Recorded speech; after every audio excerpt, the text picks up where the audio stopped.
প্রভু আপনাকে ছেড়ে দিতে হবে, একটু সংক্ষেপে আপনার কাছে জানতে চাইবো যে তাহলে পরীক্ষা ব্যবস্থা কিরকম হওয়া উচিত? অনেকেই বলছেন যে এই যে সর্বভারতীয় পরীক্ষা বারবার যেখানে দেখা যাচ্ছে ব্যর্থতা, এভাবে পরীক্ষা না হয়ে রাজ্যে রাজ্যে যেভাবে হতো সেই রকম ব্যবস্থা করা উচিত। এবং এই যে ধরনের যারা ডাক্তারিতে পড়ার সুযোগ পাচ্ছেন এরকম প্রশ্নপত্র কিনে নেওয়ার পর, তারপর এই ডাক্তারি পেশারই বা ভবিষ্যৎ কি, মানুষের ভবিষ্যৎ এটা তো একটা বিশাল খুব জটিল প্রশ্ন। এখন আমি তো সে অর্থে আমার সবসময় দেখুন, আমার মনে হয়েছে যে আমি যদিও জয়েন্ট এন্ট্রান্সের সুবাদে পেয়েছিলাম, কিন্তু আমার জয়েন্ট এন্ট্রান্স দেওয়ার সময় মনে হয়েছে যে বা তারপরে আমি মেডিকেল কলেজে পড়ার সময় আমি প্রায় বছর 4 আমি বায়োলজি পড়াতাম, টিউশন করতাম।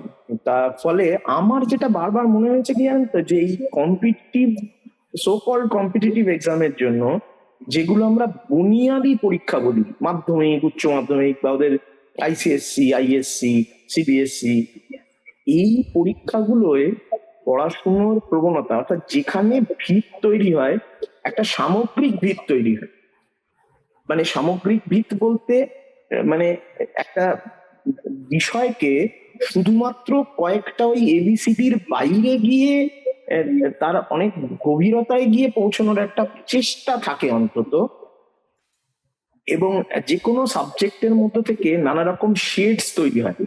মানে কি, বায়োলজি যিনি পড়াবেন তিনি বায়োলজি পড়াতে পড়াতে যদি এরকম হয় যে তিনি বায়োলজি পড়াতে যদি তার ওই শুধু, মানে আমি এরকম শিক্ষককে স্কুলে পেয়েছি যে যিনি পড়ানোর সময় মহাভারতের কথা বলছেন, যিনি পড়ানোর সময় মানে ফিজিক্স পড়ানোর সময়, মানে আমাদের একজন শিক্ষক আমাদেরকে শিখিয়েছিলেন যে মানে ওই দত্তপাল চৌধুরীর বইয়ের গোড়ার দিকে, সেখানে মানে মেইন চ্যাপ্টার শুরু হচ্ছে না, তার আগের অংশটা পড়তে উনি ইনসিস্ট করতেন। সেখানে একটা কথা ছিল লুই ডি ব্রগলি বলে, আমি পরে বিভিন্ন জায়গায় আমার বিতর্কে, ডিবেটে ব্যবহার করেছি, যে নেচার লাভস সিমেট্রি।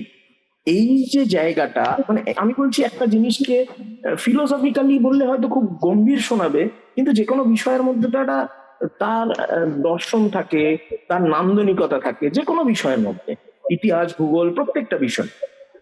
সেই বিষয়টায় যদি আমি ছাত্রর কাছে পৌঁছতে পারি একজন শিক্ষক হিসেবে, আসলে ছাত্রর পক্ষে সেটা গ্রহণ করতে, আত্মীকরণ করতে এবং ভবিষ্যতে মনে রাখতে যে ভিতটা তৈরি হয়, যে সুবিধে হয়, সেটা কখনোই এই তথাকথিত এবিসিডি মাল্টিপল চয়েসের সিস্টেম দিয়ে সেটা সম্ভবই নয়। এখন আপনাকে আমি দায়িত্ব নিয়ে বলছি, আমরা যেহেতু বিভিন্ন নার্সিংহোমে আরো ওদের সাথে কথা বলি যারা এমবিবিএস পাস করে আসছেন, তারা কেউ আর হাসপাতালে কাজ করেন কেন? তারা প্রত্যেকে কলেজের ক্লাসেও যান। তারা সেকেন্ড ইয়ার থেকে ম্যারো ট্যারো ইত্যাদি বিভিন্ন নামের আজকাল দিয়ে পাওয়া যায় টিউটোরিয়ালস অনলাইন, সেগুলো দিয়ে তারা পিজি এন্ট্রান্সের জন্য তৈরি হতে থাকেন। তারা হাসপাতালে যাওয়ার গল্প, ওই হাসপাতালের ডেডিকেশন, আমরা আমাদের ছোটবেলায় আমাদের মেডিকেল কলেজের সিনিয়রদের কাছে শুনতাম ও হাসপাতালে পড়ে থাকে, ওয়ার্ডে পড়ে থাকে। এই যে পড়ে থেকে শেখা একটা প্র্যাকটিক্যাল সাবজেক্ট, এটা তো আসলে তো এটা মানে ব্যবহারিক একটা শিক্ষা, প্রশিক্ষণ যেখানে আসল, এবং যেখানে রুগীরা হচ্ছে আমাদের প্রকৃষ্টতম শিক্ষক, সেইখানে হাসপাতালে রুগীর কাছে পড়ে থাকার যে ইতিহাসটা ছিল, যে ট্র্যাডিশনটা ছিল মেডিকেল কলেজে, সেটা প্রাইভেট কলেজে কোনো কমে ছিল না। কারণ প্রাইভেট কলেজে ওই স্তরের ওই ভেরিয়েশনের রুগী আসতো না। ফলে বাধ্যতাম মানে তাদের থেকে আমরা দায়িত্ব নিয়ে বলতাম যে আমরা মেডিকেল কলেজে এমন ধরনের রুগীর কাছাকাছি তাদের সংস্পর্শে আসতে পারি যারা প্রকৃত অর্থে আমাদের শিক্ষক। এই এই পুরো ব্যাপারটা, সিস্টেম যেটা বারবার কথা উঠে আসছে, এই ব্যবস্থাটা কিন্তু বদলে গেছে। আর পাশাপাশি এই যে মানে টাকা দিয়ে ভর্তি হও এবং সেখানে সংরক্ষণের কথা আমরা ভুলে যাই, যারা সংরক্ষণের নিয়ে খুব মাথা গরম করে, বাজার গরম করে, তারা তখন ভুলে যায় যে যেখানে টাকা ছড়ালেই শিক্ষা ও ডিগ্রিও কেনা যায়, সেখানে ডাক্তার হওয়া যায়। তো আন্ডার গ্রাজুয়েট, পোস্ট গ্রাজুয়েট বিভিন্ন দরে, বিভিন্ন রাজ্যে, বিভিন্ন জায়গায়। এখন এই যে জায়গাটা, তার মানে কি, ডাক্তারি পড়ে ওই যে আমি প্রথমে একটা কথা বলেছিলাম, তার বাপ মায়ের কাছে একটা ইনভেস্টমেন্ট, সে চাইছে 1 কোটি টাকা দিয়ে পড়িয়ে যদি সেখান থেকে 2 কোটি টাকা তুলতে পারে। আমরা এই নিয়ে হাসাহাসি করতাম যে আমাদের পার্শ্ববর্তী রাজ্যে নাকি ডাক্তার, আইপিএস, ব্যুরোক্র্যাট ইত্যাদি হলে তার নাকি দহেজ পাওয়া যায়, মানে বউয়ের কাছ থেকে, মানে সরি শ্বশুরের ভাবি শ্বশুরের কাছ থেকে অনেক বেশি উপঢৌকন পাওয়া যায়। তা এই নিয়ে আমরা তো হাসাহাসি করতাম, কিন্তু আজকে আমরা শিক্ষাটাকে যে জায়গায় পণ্যে পরিণত করে ফেলেইছি, তার মধ্যে চিকিৎসা ব্যবস্থাটা এমন জায়গায় চলে গেছে যেখানে সরকার ক্রমশ তার হাত গুটিয়ে নিচ্ছে। আমি এবার সরকারি স্বাস্থ্য ব্যবস্থা ক্রমশ ভঙ্গুর হচ্ছে বলেই সরকারি শিক্ষা ব্যবস্থারও তার উপর ছাপ এসে পড়ছে। ফলে সরকারি শিক্ষা আমরা ভাবতেই পারতাম না যে কেউ প্রাইভেটে পড়বে, সেখানে এখন প্রাইভেটে পড়ে তারা সরকারি চাকরি পাচ্ছে, তারা প্রাইভেট মেডিকেল কলেজের শিক্ষক হতে পারছে। ফলে পুরো ব্যাপারটার মধ্যে এই যে কর্পোরেটাইজেশন, প্রাইভেটাইজেশন, এই যে বেসরকারিকরণ বলে যে শব্দটা, এই শব্দটা আমাদের গিলে খাচ্ছে, কুড়ে খাচ্ছে বললে বেটার শোনায়, কুড়ে খাচ্ছে।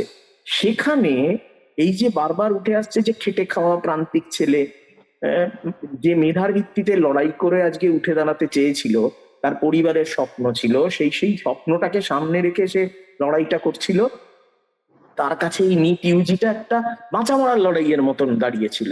সেইখানে সমাজ মানে আমরা তাকে প্রত্যাখ্যান করছি, তাকে বাধা দিচ্ছি। এই বাধাটা মানে রাষ্ট্র নানাভাবে দিতে চাইছে। এক পরীক্ষার প্রকল্পটা এমন ভাবে তৈরি করেছি, পরীক্ষার সিস্টেমটা এমন ভাবে তৈরি করেছি যাতে রাষ্ট্রের পক্ষে এই বাধা দেওয়ার প্রক্রিয়াটা অত্যন্ত সূক্ষ্মভাবে, সুচারুভাবে, সেটাও একটা সিস্টেমের মধ্য দিয়ে সম্পন্ন করা যায়। আর আমরা যারা কোনো ক্রমে চান্স পেয়ে যাই তারা ভাবি এই তো বাবা আমি বেঁচে গেলাম। ফলে আমরা সিস্টেমটাকে কখনো প্রশ্ন করতে পারি না। ফলে আমাদের এটা কিন্তু এই যে আজকে 2026-এ যেটা ঘটেছে, 2024-এ যেটা ঘটেছে, এটা কিন্তু ধারাবাহিকভাবে আমাদের প্রশ্ন না করার, আমাদের আপোষ করার, আমাদের মেনে নেওয়ার ফল, অবশ্যম্ভাবী ফল। আমরা যদি সিস্টেমকে প্রশ্ন করতাম, আমরা যারা তথাকথিতভাবে শিক্ষিত হতে পারছি, আমরা যদি যথেষ্ট ভোকাল হতে পারতাম, তাহলে হয়তো আমরা এতটা খারাপ অবস্থায় আমাদের ছেলেপুলেদের, আমাদের ভবিষ্যৎ প্রজন্মকে ঠেলে দিতে পারতাম না। এটা আমার বারবার মনে হয়েছে এই ঘটনাটার পর থেকে। না মানে রিয়েলি বলছি, আমি খুব মানে 2024-এ হলো সেই স্ক্যাম আজ অব্দি ঠিক হলো না, তার ফলে যা ধরা পড়লো সেগুলো ওই রকম, মানে যা তদন্তের ছিরি আমাদের দেশে, মানে এই ধরনের ক্রাইমের ক্ষেত্রে এটা তো ক্রাইমই। সেখানে এই এই জিনিস বারবার বড় মানে খুবই খারাপ লাগে মানে এটা। এবং আমার খালি মনে হয় যে এতগুলো স্বপ্ন নিয়ে ছেলে খেলা করছি, এইটা মানে রাষ্ট্র এটা করতে পারে না। তার ভবিষ্যৎ প্রজন্মের স্বপ্ন নিয়ে এরকম চিনিমিনি খেলাটা মানে অত্যন্ত অনৈতিক। সেই রাষ্ট্রের পক্ষে নৈতিকতার কথা বলার জায়গাটা কেন কোনো দুর্বল হয়ে যায়। সেই রাষ্ট্র নৈতিকতার কথা বলবে যে তার ভবিষ্যৎ প্রজন্মের স্বপ্ন নিয়ে ছিনিমিনি খেলবে, এটা লজ্জা। এই লজ্জাটা অবশ্য উপলব্ধির প্রশ্ন, জানি না, এটা আমার বারবার মনে হয়। এবং সেই উপলব্ধি আমাদের কতজনের সত্যিকারের হচ্ছে এবং কতজন প্রশ্ন তুলছি। আপনারা প্রত্যেকেই বলেছেন যে আমি কোন পক্ষে আছি, কোন দিকে আছি, তার উপরেই অনেকটা বিষয়টা নির্ভর করছে ক্ষেত্রেই। এবং শিক্ষা ব্যবস্থা এই কি সাংঘাতিক অবস্থা শিক্ষা ব্যবস্থার এই মুহূর্তে, সেটা আমরা কতটা বুঝতে পারছি। এবং সেই বিষয়টা নিয়ে তদন্ত যেরকম গুরুত্ব দিয়ে করা উচিত এবং যেরকম ব্যবস্থা নেওয়া উচিত, সত্যি কেউই বুঝতে পারছেন না বোধহয়। এবং আদতে আমাদের সিস্টেমের কাছে গিনিপিগ হবে এবং আমরাও সেই সমস্ত ডাক্তারের হাতে গিনিপিগ হব। এই গোলকধাঁধার মধ্যে দিয়েই বোধহয় আমাদের চলতে হবে, এটাই গুরুত্ব।